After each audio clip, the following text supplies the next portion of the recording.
22% இஸ்லாமியர்கள் இருக்காங்க, 8% கிறிஸ்தவர்கள் இருக்காங்க. அப்படி மொத்தமாக ஒரு 30% ஓட்டுகள் வந்து சிறுபான்மையினர் தான் இந்த தொகுதியில் வெற்றி தோல்வியை நிர்ணயிக்கக்கூடியவங்க. உதயநிதி கோட்டா அப்படின்னு ஒன்று இருக்குது. பட் இந்த தொகுதிக்குள்ளே தமிழக வெற்றி கழகத்துக்கு ஒரு ஹோல்டு இருக்குது. மீனவ இளைஞர்கள் மத்தியில் தமிழக வெற்றி கழகத்துக்கு ஒரு செல்வாக்கு இருக்குது. அதுக்கு மத்திய அரசும் எதுவும் பண்ணலை, மாநில அரசும் எதுவும் பண்ணலை. கடிதம் எழுதுகிறார் முதல்வர், பிரதமர் நரேந்திர மோடிக்கு கடிதம் எழுதுகிறார். பட் ஒன்றும் நடக்கலை. கிட்டத்தட்ட மக்கள் நீதி மையம் இன்றைக்கு திராவிட முன்னேற்ற கழகத்துடைய கூட்டணியில் இருக்குது. ஸோ அது கூட திமுகவுக்கு ஒரு ஆடட் அட்வான்டேஜ்னு தான் நான் பார்க்குறேன். அவருக்கு நெருக்கடி கொடுக்கக்கூடிய இடத்துல இன்றைக்கி பல இளம் தலைமுறைகள் உருவாகியிருக்காங்க. அதில் மிக முக்கியமாக கார்த்திக் பாண்டியன், இப்போ இருக்கக்கூடிய சட்டமன்ற உறுப்பினர் கருமாணி கம்பளம், காங்கிரஸ் கட்சி ஆட்கள் தான் மாறுறாங்க. ஒரே வீட்டுக்குள்ள தான் எம்எல்ஏ வராங்க. காங்கிரஸ் எப்படி பாரம்பரியமா ஒரு குடும்பத்திட்ட இருக்கோ அது மாதிரி அந்த தொகுதி வந்து பாரம்பரியமா ஒரு குடும்பத்துக்கிட்ட இருக்கு அப்படின்னு நான் பாக்குறேன். இஎம்டி கதிரவன் அப்படிங்கிறவர் வந்து ரேஸ்ல முக்கியமான இடத்துல இருக்காரு. கடந்த முறை டிடிவி தினகரன் எடுத்த ஒரு ரிஸ்க் கோவில்பட்டிக்கு போனது. இந்த முறை அப்படி இல்லை, இது நிரூபிக்கப்பட்ட ஓட்டு வங்கி. நம்ம ஏதோ ஒரு கூட்டணிக்குள்ள சார்ந்திருந்தாலும் அந்த கூட்டணி ஓட்டு விழும் அப்படிங்கிறது டிடிவியும் வைத்திருக்கிறார், ஓபிஎஸும் வைத்திருக்கிறார். ஸோ இந்த தொகுதி வந்து ஒரு விஐபி தொகுதியாக மாறுவதற்கான ஒரு வாய்ப்பு இருக்கு அப்படின்னு தான் நான் இன்னைக்கு சூழலில் பார்க்குறேன்.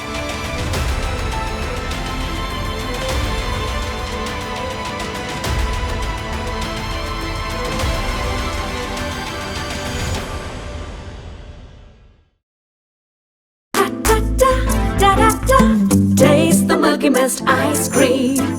Milky Mist ice creams. வணக்கம். இன்றைக்கி நம்ம பார்க்க போகிற மாவட்டம் ராமநாதபுரம் மாவட்டம். ராமநாதபுரம் மாவட்டத்தை முகவை மாவட்டம் என்று அழைப்பார்கள்.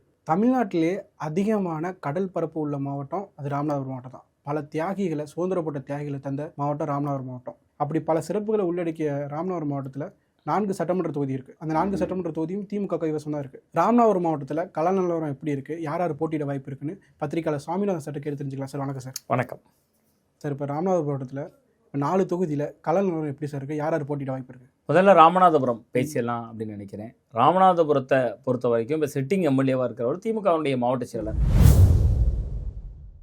காதர் பாஷா என்கிற முத்துராமலிங்கம். பேரை கேட்டோன்னே தெரியும், ஒரு சமூக இணக்கமான பெயராக இருக்குது. இந்த தொகுதிக்குள்ளே இஸ்லாமியர்கள் கணிசமான அளவுக்கு இருக்காங்க. சற்று ஏறக்குறைய நீங்கள் அந்த தொகுதியை நம்ம கொஞ்சம் ஒரு கூராய்வு செய்து பார்த்தோன்னா 22% இஸ்லாமியர்கள் இருக்காங்க, 8% கிறிஸ்தவர்கள் இருக்காங்க. அப்படி மொத்தமாக ஒரு 30% ஓட்டுகள் வந்து சிறுபான்மையினர் தான் இந்த தொகுதியில் வெற்றி தோல்வியை நிர்ணயிக்கக்கூடியவங்க. இன்றைக்கி அதிமுக கூட பாஜக கூட்டணியில் இருக்குது. அதனால் இயல்பாகவே இந்த தொகுதிக்குள்ளே திமுகவுக்கு ஒரு பெரிய ப்ளஸ்ஸான ஒரு சூழல் தான் இருக்கிறத இயல்பாகவே பார்க்க முடியுது. இன்னொன்று காதர் பாஷா என்கிற முத்துராமலிங்கத்துக்கு பெரிய அதிருப்தியெல்லாம் எதுவும் இல்லை. கட்சியிலையும் நல்ல ஹோலில் தான் இருக்கார், நல்ல செல்வாக்காக தான் இருக்கார். ஸோ அந்த அடிப்படையில் காதர் பாஷா என்கிற முத்துராமலிங்கத்துக்கு மீண்டும் சீட்டு கிடைக்கிறதுக்கு வாய்ப்பு இருக்குது. கிரவுண்ட் ஒர்க்கும் நல்லா பண்ணியிருக்காரு. தொகுதி மக்களோட நல்ல அறிமுகமும் அவருக்கு இருக்குது. நிறைய களப்பணிகள்லாம் செய்திருக்காரு. சட்டமன்ற உறுப்பினர் நிதியும் போதிய அளவில் முறையான திட்டங்களுக்கு பயன்படுத்தியிருக்காரு. இதெல்லாம் வச்சு பார்க்குறப்ப காதர் பாஷா என்கிற முத்துராமலிங்கத்துக்கு சீட்டு கிடைக்கும். பட் இருந்தாலும் உதயநிதி கோட்டா அப்படின்னு ஒன்று இருக்குது. அதனால சில இளைஞர்களுக்கும் ஆசை வருது இல்லை, இன்னைக்கு உதயநிதி வந்திருக்காரு, இளைஞர்களுக்கு வாய்ப்பு வரும் அப்படிங்கிறதுனால நிறைய பேர் அதுக்கு மோதுறாங்க. அதில் இன்பரகு மாநில இளைஞர் நில துணை செயலாளராக இருக்காரு, அவர் போன்றவர்களும் களம் காண்றாங்க. இருந்தாலும் நம்முடைய கணிப்பு காதர் பாஷா என்கிற முத்துராமலிங்கத்துக்கு தான் இந்த சீட் ரேஸில் மீண்டும் வாய்ப்பு வழங்கப்படும் அப்படின்னு நான் பார்க்குறேன். அதிமுகவை பொறுத்தவரை முன்னாள் அமைச்சர் மணிகண்டன் இப்போ மீண்டும் வேட்பாளராவதற்கு தயாராகி கொண்டிருக்கிறார். அவர் தான் சீட் ரேஸில் முன்ன இருக்கார். ரொம்ப தீவிரமாக களப்பணியும் பண்ணிட்டு இருக்காரு. தொகுதிக்குள்ளே ரவுண்ட் அடிக்க ஆரம்பிச்சிட்டாரு. கிட்டத்தட்ட பல பூத் கமிட்டிகள் அமைக்கப்படுவது, எஸ்ஐஆர் பணிகள், இதெல்லாம் மேற்பார்வை பார்த்து ஏன்னா தானே நிற்கிறேன்னு சொல்லும்போது கட்சி சொல்லி ஒருத்தர் பணி செய்கிறது வேற. உங்களுக்கே ஒரு ஆர்வம் வருகிற பொழுது அந்த கிரவுண்ட் ஒர்க்கை வேற மாதிரி வேற லெவலில் இறங்கி பண்ணுறதுன்னு சொல்லுவோம்ல, அந்த மாதிரி பண்ணுவாங்க. அப்போ அந்த வகையில் வந்து அதிமுகவில் மணிகண்டன் இந்த தொகுதியை கேட்குறாரு. பாஜகவை பொறுத்தவரை கடந்த 2014 பாராளுமன்ற தேர்தலில் இந்த தொகுதியில் குப்புராம்னு ஒருத்தர் போட்டிட்டார். அவர் இந்த முறை இந்த தொகுதியை கேட்குறாரு. குப்புராம் வந்து ஏன்னா இந்த மக்களுக்கு வந்து சிறுபான்மையினர் இருக்காங்க 30% சொல்லும்போது மிச்சம் இருக்கிற மக்களை பிஜேபியால் ஒருங்கிணைக்க முடியும்னு பார்க்குறாங்க. அதனால தான் உங்களுக்கு ஓபிஎஸ்ஸை கொண்டு போய் அங்கே நிறுத்தி அட்டம் எடுத்தாங்க. 2019 இதே ராமநாதபுரம் மாவட்டத்தில் ராமநாதபுரம் பாராளுமன்ற தொகுதியில் நைனா நாகேந்திரன் இறக்கி விட்டு போட்டிட்டாங்க. இந்த 2024 பாராளுமன்ற தேர்தலில் கடைசி வரைக்கும் மோடியை இங்கே வந்து போட்டியிட போறாருலாம் அந்த தொகுதிக்குள்ள தகவலை சும்மா உலா விட்டாங்க. பொன் ராதாகிருஷ்ணன் தேர்தல் பொறுப்பாளராக போட்டாங்க ராமநாதபுரம் மாவட்டத்துக்கு. அந்த அளவுக்கான பணிகள்லாம் அவங்க செஞ்சாங்க. பாஜகவுக்கும் இந்த தொகுதி மேலே ஒரு ஆசை இருக்குது. அதனால குப்புராம் இந்த சீட்டை கேட்கணும் அப்படிங்கிற முடிவில் இருக்காரு. பட் இந்த தொகுதிக்குள்ள தமிழக வெற்றி கழகத்துக்கு ஒரு ஹோல்டு இருக்கு. என்ன அப்படின்னு பார்த்தீங்கன்னா, இலங்கை கடற்படையால் தமிழக மீனவர்கள் கைது செய்யப்படுறாங்கல்ல, அது அதிகமாக நடக்கக்கூடிய தொகுதி இதுதான். நீங்கள் அந்த எல்லையோரத்தில் போய் அந்த கச்சத்தீவுக்கு அருகாமையில் மீன் பிடிக்க போய் மாட்டிக்கொண்டு படகுகளை இழந்து வாழ்வாதாரத்தை இழந்து சிறைகளை தண்டனை அனுபவித்து கொண்டு மீனவர்கள் வீரியமாக போராடிட்டு இருக்கிற பகுதியும் இதுதான். அதுக்கு மத்திய அரசும் எதுவும் பண்ணலை, மாநில அரசும் எதுவும் பண்ணலை. மாநில அரசு வந்து எதுவும் பண்ணலைன்னு கடந்து போக முடியலை. ஏன்னா உங்களுக்கு மாநில அரசு தான் என்ன பண்ணியிருக்காங்கன்னா, எங்கெல்லாம் படகுகள் பறிமுதல் ஆகுதோ அதுக்கான நிவாரணத் தொகையை மாநில அரசு விடுவிச்சிருக்காங்க. கடிதம் எழுதுகிறார் முதல்வர், மத்திய வெளியுறவுத்துறை அமைச்சர் ஜெய்சங்கருக்கு கடிதம் எழுதுகிறார், பிரதமர் நரேந்திர மோடிக்கு கடிதம் எழுதுறார். பட் ஒன்றும் நடக்கலை. அப்போ மத்திய அரசு மேலேயும் ஒரு அதிருப்தி உருவாகும், மாநில அரசு மேலேயும் ஒரு அதிருப்தி உருவாகும். இந்த நேரத்தில் தான் மீனவர் பிரச்சனைகளை கொஞ்சம் கொஞ்சம் விஜய் டச் பண்ணி பேசுகிறார், மத்திய மாநில அரசுகளை விமர்சிக்கிறார். அந்த அடிப்படையில் விஜய் பக்கம் மீனவ இளைஞர்கள், நான் சொல்றது மீனவர்களை மொத்தமாக சொல்லல, அது அதிமுக இருக்கு, டிஎம்கே இருக்கு, மீனவ இளைஞர்கள் மத்தியில் தமிழக வெற்றி கழகத்துக்கு ஒரு செல்வாக்கு இருக்கு. அதே மாதிரி நீங்க பாத்தீங்கன்னா, நான் அதை ஏன் மீனவர்கள் பகுதியை மட்டும் சொல்லலை, நீங்க இந்த ராமநாதபுரம் சட்டமன்ற தொகுதிக்குள்ள தான் நடிகர் விஜய் அவர்களோட தந்தையோட பூர்வீக ஊரே வருது, எஸ் ஏ சந்திரசேகர் அவர்களுடைய ஊரே வருது. ஸோ அந்த அடிப்படையில் ஒரு சென்டிமெண்ட் இருக்கும்ல. நீங்க ஒண்ணுமே இல்லை, மக்கள் நீதி மையம் வந்து கோயம்புத்தூர்ல நல்லா ப்ளே பண்ணுது. ஆனா பரமக்குடியில பார்த்தா யதார்த்தமா பார்த்தா என்ன ஒரு யங்ஸ்டரை பார்க்குறேன், தம்பி யாருக்குப்பா ஓட்டு போட்டேன்னா மக்கள் நீதி மையம். மக்கள் நீதி மையத்துக்கு போட்டியா அப்படியான்னு கேட்டா எங்க ஊருக்காரர்ல கட்சி ஆரம்பிச்சிருக்காங்க. அந்த அட்ராக்ஷன் இருக்குல்ல, ஏதோ ஒரு வகையில பொருந்தி போறது, நம்ம ஊருக்காரு, அந்த ஊர் பாசம்.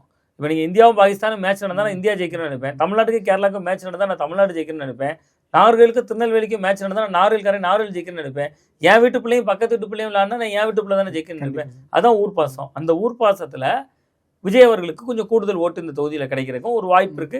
மத்திய மாநில அரசுக்கு எதிராக அவர் களமாடுறதும் அதுக்கு ஒரு காரணமா இருக்கலாம். நாம் தமிழர் கட்சியும் தொடர்ந்து இந்த விஷயத்த பேசுறாங்க. கடல் மாநாடு நடத்துறாரு, அங்கே கடல் பரப்புல இருக்கக்கூடிய மக்களுக்கு நாம் தமிழர் மேல அதனால ஒரு பிடிப்பு இருக்கு.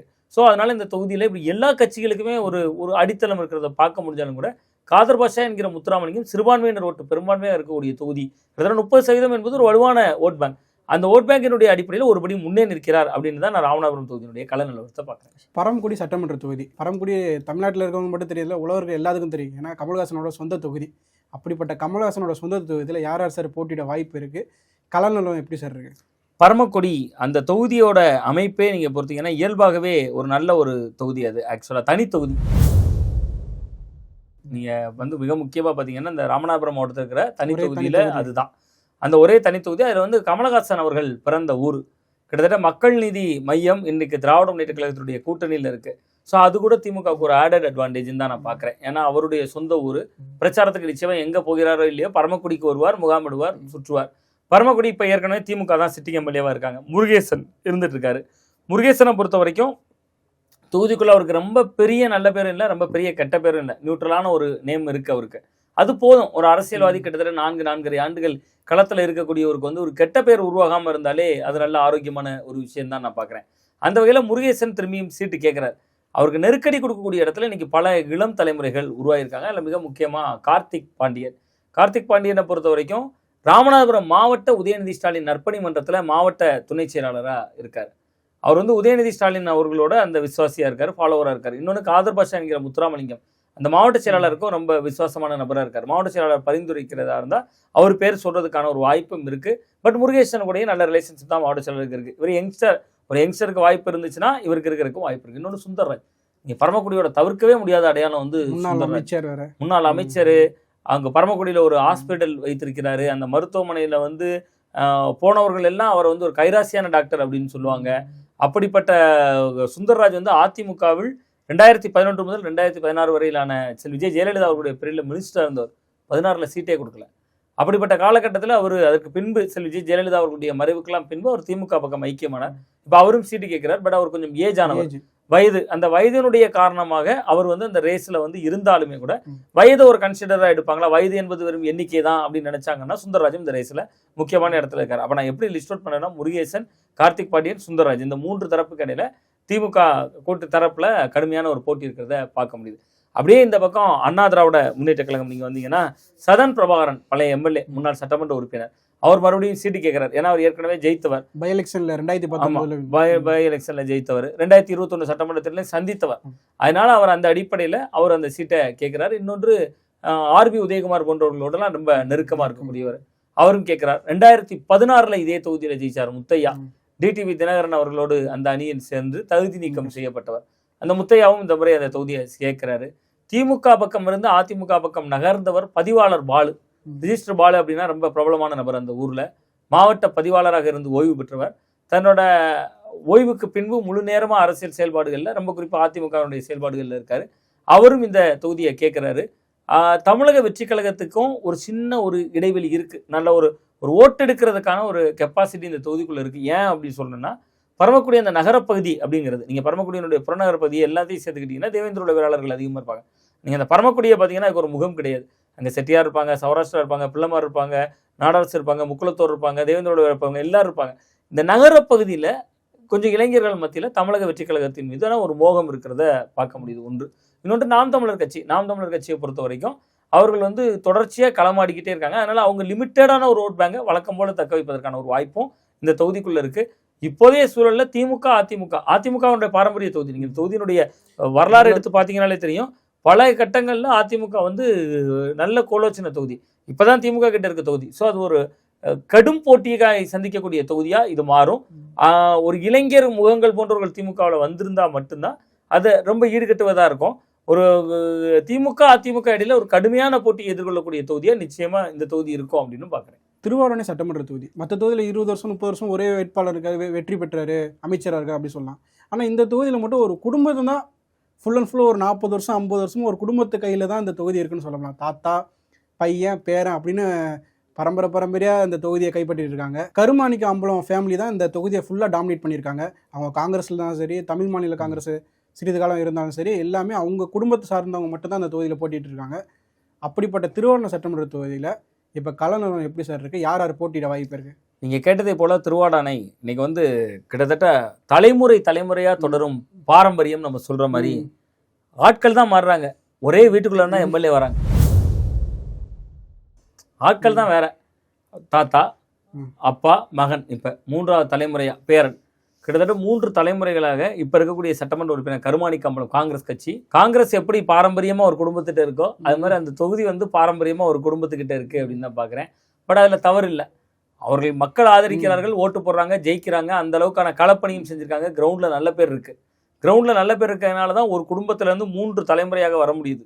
கிட்டத்தட்ட தொடர்ச்சியாக வர முடியுது. மக்கள் ஓட்டு போடுறாங்க. ஸோ அது வந்து ஒரு கருமாணிக்க அம்பலம் மீண்டும் இந்த தொகுதியை கேட்கறதுக்கான வாய்ப்பு இருக்குது. ஏன்னா அவர் தான் இப்போ காங்கிரஸ் கட்சியினுடைய சட்டமன்ற உறுப்பினர். அவருக்கு போட்டி கொடுக்கக்கூடிய இடத்துல யாருக்கான பாஜக இந்த தொகுதியை குறி வைக்கிறாங்க. முதல்ல அதிமுக கூட்டணியில் பாஜக இந்த தொகுதியை வாங்கணும் அப்படின்னு நினைக்கிறாங்க. அப்படி கிடைச்சிச்சுன்னா EMD கதிரவன் அப்படிங்கிறவர் வந்து ரேஸில் முக்கியமான இடத்துல இருக்கார். இவர் பாஜக முன்னாள் மாவட்ட தலைவராக இருந்தார்.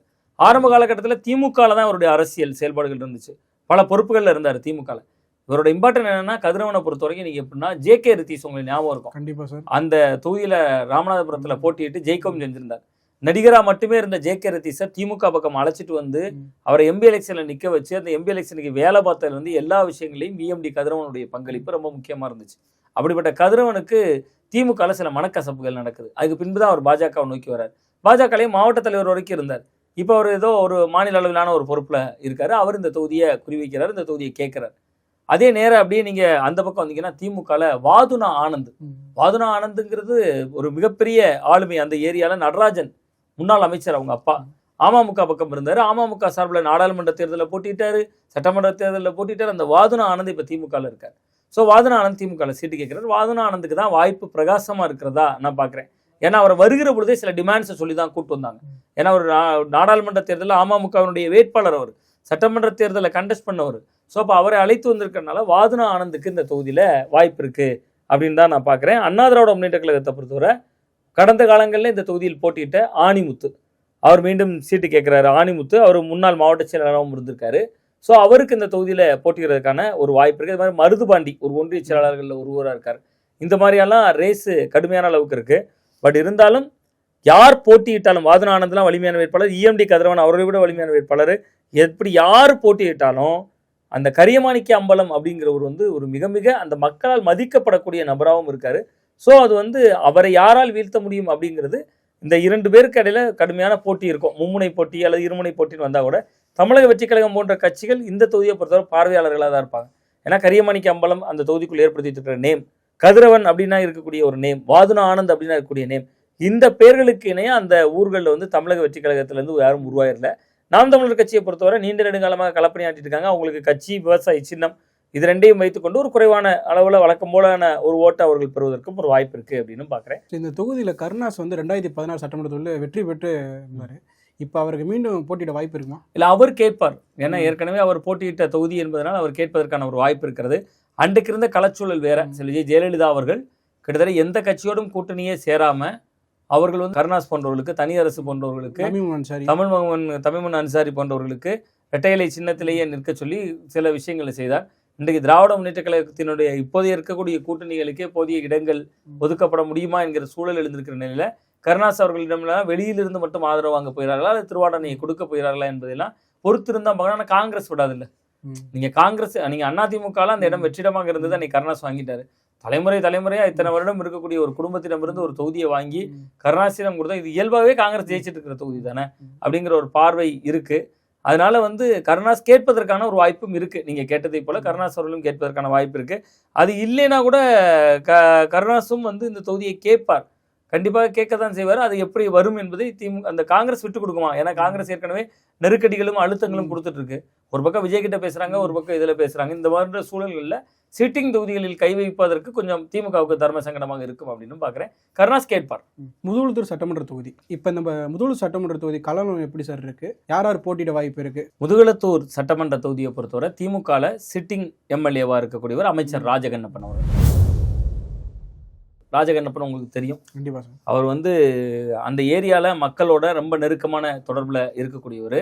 அந்த பகுதியில் அவருக்கு தனிப்பட்ட செல்வாக்கு ஒன்று இருக்கு. அண்ணா திராவிட முன்னேற்ற கழகத்தில் அவர் திமுகவுக்கு வந்தவர். சமுதாயம் பேக் போனா இருக்கு. யாதவர் சமூகத்தை சேர்ந்தவர். அந்த யாதவர் சமூகத்தில் இருக்கக்கூடிய மக்களும் அவருக்கு ரொம்ப அனுசரணையா இருக்காங்க. ஆனா நீங்க தொகுதிக்குள்ள நீங்க குறிப்பிட்டதை போல ஃபார்வர்ட் பிளாக் ரொம்ப வலுவா இருக்கு. அந்த ஃபார்வர்ட் பிளாக் வலுவா இருக்கிறதுனால என்ன ஒரு மாற்றம் இந்த தேர்தலில் நடக்குது, என்ன ஒரு எதிர்பார்ப்பு இருக்கு அப்படிங்கிறத நான் பிற்பகுதியில் சொல்றேன். அதுக்கு முன்பு அதிமுக சார்பில் யார் போட்டியதற்கான வாய்ப்பு இருக்கு அப்படின்னு கேட்குறீங்க. கிருத்திகா முனியசாமி இந்த தொகுதியை கேட்குறாங்க. மாவட்ட செயலாளர் முனியசாமி அவர்களோட மனைவி. அது மட்டும் இல்லாமல் அவங்க மாநில மகளிர் அணியினுடைய துணை செயலாளர் கிரேட்ல இருக்கக்கூடியவங்க. தொடர்ந்து அவங்க போன முறை நாடாளுமன்றத்தில் ராஜ்யசபா உறுப்பினர் பெயர் பட்டியலில் கூட ஒரு 4-5 பேர் பெயர்கள் பரிசீலனை செய்யப்பட்ட போது பெண்கள் பட்டியலில் அவங்களோட பெயரும் இடம்பெற்றிருந்துச்சு. பட் அவங்களுக்கு அந்த வாய்ப்பு கிடைக்கல. பட் இப்போ அது இன்பத்துறை போன்றவர்களுக்கு வழங்கப்பட்டுச்சு. இப்போ நீங்க பாத்தீங்கன்னா கிருத்திகா முனியசாமி அவர்களோட பெயரும் இருக்கு. நீங்க கேட்டது போல ஃபார்வர்ட் பிளாக் இந்த தொகுதியில வலுவா இருக்கு அப்படின்னாலே இன்னொரு விஷயம் என்னன்னா முக்குளத்தூர் சமூகம் இந்த தொகுதிக்குள்ள ரொம்ப வலுவாக இருக்காங்க. அதுதான் ஃபார்வர்ட் பிளாக் இன்னைக்கு ஓட்டு திரளா வைத்திருக்கிறது. நடந்து முடிந்த நாடாளுமன்ற தேர்தலில் இந்த தொகுதியில தான் பன்னீர்செல்வம் அவர்கள் போட்டிட்டார். அப்படிதான் அவங்க ராமநாதபுரம் நாடாளுமன்ற தொகுதியில போட்டிட்டார். அதுல ரொம்ப குறிப்பா இந்த முதுகுளத்தூர் சட்டமன்ற தொகுதியில ரொம்ப நல்லா பிளே பண்ணியிருந்துச்சு. ஓபிஎஸ்க்கு நல்ல ஓட்டு கிடைத்தது.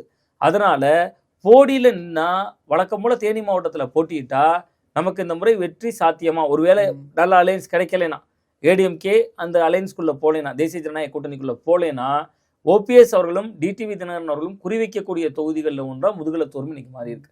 காரணம் அங்கே இருக்கக்கூடிய ஃபார்வர்ட் பிளாக்கினுடைய ஓட்டு வங்கி. ஃபார்வர்ட் பிளாக் ஓட்டு அப்படிங்கிறது ஃபார்வர்ட் பிளாக் இன்னைக்கு அதிமுகவோட கூட்டணி போயிட்டாங்க. கதிரவன் அணி, இன்னொன்று சுரேஷ் தேவரோட ஒரு டீம் இருக்கு. அந்த டீம் திராவிட முன்னேற்ற கழகத்தோட கூட்டணிக்கு போயிட்டாங்க. பட் இது ரெண்டுமே இல்லாமல் ஃபார்வர்ட் பிளாக்கினுடைய முகமே இல்லாமல் முக்குளத்தூர் ஓட்டினுடைய முகமாக ஓபிஎஸ் டிடிவி இருப்பாங்கல்ல, அதில் நமக்கு வாய்ப்பு கிடைக்கும் அப்படின்னு ஓபிஎஸ் அவர்களுக்குடைய விருப்பமாகவும் ஒருவேளை பெரிய அலையன்ஸ் ஃபார்ம் ஆகலைன்னா தன்னுடைய வழக்கமான தொகுதியை விட்டு, ஏன்னா அங்கே நின்று திமுகவிடமோ தாவேக்காவிடமோ அல்லது அதிமுகவிடமோ மோதுவதை விட இது சேஃபாக கம்யூனல் ஓட்டு, இது நிரூபிக்கப்பட்ட ஓட்டு வங்கி. அதனால அவர் அதையெல்லாம் கணக்கீடு செய்வார். ஓபிஎஸ் அவர்களாகவும் இருக்கலாம், டிடிவி தினகரன் அவர்களாகவும் இருக்கலாம். 2 பேருடைய விருப்ப பட்டியல்களில் ஒரு 3 தொகுதி வைத்திருக்காங்க. கடந்த முறை டிடிவி தினகரன் எடுத்த ஒரு ரிஸ்க் கோவில்பட்டிக்கு போனது. இந்த முறை அப்படி இல்லை. இது நிரூபிக்கப்பட்ட ஓட்டு வங்கி. கோவில்பட்டியில் உங்களுக்கு டெஸ்ட் தான் பண்ணீங்க. டெஸ்ட் பண்ணி உங்களால் அது முடியாதுங்கிறத நிரூபிச்சிங்க. ஆர்கே நகரில் சாதிச்சிங்க. பட் கோவில்பட்டியில் அது முடியலை. பட் இங்கே கம்யூனல் ஓட்டு விழும். நம்ம ஏதோ ஒரு கூட்டணிக்குள்ளே சார்ந்திருந்தாலும் அந்த கூட்டணி ஓட்டு விழும் அப்படிங்கிறதுல டிடிவி தினகரன் அவர்களும் இந்த தொகுதியை லிஸ்ட் அவுட் பண்ணி ஒரு 3 தொகுதிகள் மதிப்பீடு செய்திருக்கிற டிடிவியும் வைத்திருக்கிறார், ஓபிஎஸும் வைத்திருக்கிறார். ஸோ இந்த தொகுதி ஒரு விஐபி தொகுதியாக மாறுவதற்கான ஒரு வாய்ப்பு இருக்குது அப்படின்னு தான் நான் இன்னைக்கு சூழலில் பார்க்குறேன். பட் ராஜகண்ணப்பன் இந்த தொகுதியில் நல்ல செல்வாக்கு மிக்க நபர். அவரை எதிர்கொள்வதற்கு ஒரு வலுவான வேட்பாளர்கள் உள்ளே போகிறப்ப களம் ரொம்ப டஃப் ஃபைட்டாக மாறுவதற்கான ஒரு சூழல் இருக்குது. அதே மாதிரி அதிமுகவில் பார்த்தீங்கன்னா மலேசியா பாண்டி காங்கிரஸ் கட்சியில் முன்னாள் சட்டமன்ற உறுப்பினராக இருந்தவர். அங்கிருந்தா அதிமுக பக்கம் நகர்ந்திருந்தார். ஒரு 70 வயதை கடந்து விட்டார். இருந்தாலும் அவர் சீட்டு கிடைக்கலன்னா கட்சியை மாறினார். அதனால் அவருடைய பெயரும் அந்த பட்டியலில் அண்ணா திராவிட முன்னேற்ற கழகத்தில் இருக்கு. அது மட்டும் இல்லாமல் போகலூர் ஒன்றிய செயலாளர் லோகிதாசனும் இந்த தொகுதியை குறிக்கிறார். நீங்கள் போகலூர் ஒன்றியம்ங்கிறது பரமக்குடி தொகுதிக்குள்ள வருது. பட் ஆனால் அவர் தொகுதி மாதிரி இந்த தொகுதியில் ஆசைப்படுறார். ஒவ்வொருத்தருடைய விருப்பமும் இருக்கணும். பரமக்குடி தனி தொகுதினால அவர் இங்கே வர்றாரு. அது இந்த தொகுதிக்குள்ள வந்துட்டு அவர் சேஃப் ஜோனா இருக்கும். அதுக்கு பக்கத்தில் பரமக்குடியை விட்டு வேற ஏதாவது தொகுதிக்கு போறதை விட இந்த முதுகுளத்தூருக்கு வந்துடலாம் அப்படின்னு லோகிதாசன் கூட இந்த தொகுதிக்காக காய் நகர்த்தக்கூடிய காட்சிகளை பார்க்க முடியுது. பட் ராஜகண்ணப்பனுக்கோடு மோதுவதற்கு ஓபிஎஸ்ஓ டிடிவியோ போன்ற வலிமையானவர்கள் யாராவது வருவதற்கும் ஒரு வாய்ப்பு இருக்கு அப்படின்னு நான் பார்க்குறேன். அவங்க மோதுறாங்கன்னு நான் சொல்லலை. அப்படியான ஒரு களச்சூழல் எதிர்காலத்தில் மாறலாம் அப்படின்னு ஒரு பத்திரிகையாளராக அவதானிக்கிறேன். அதை சொல்றேன். கண்டிப்பாக. Thank you sir. நன்றி.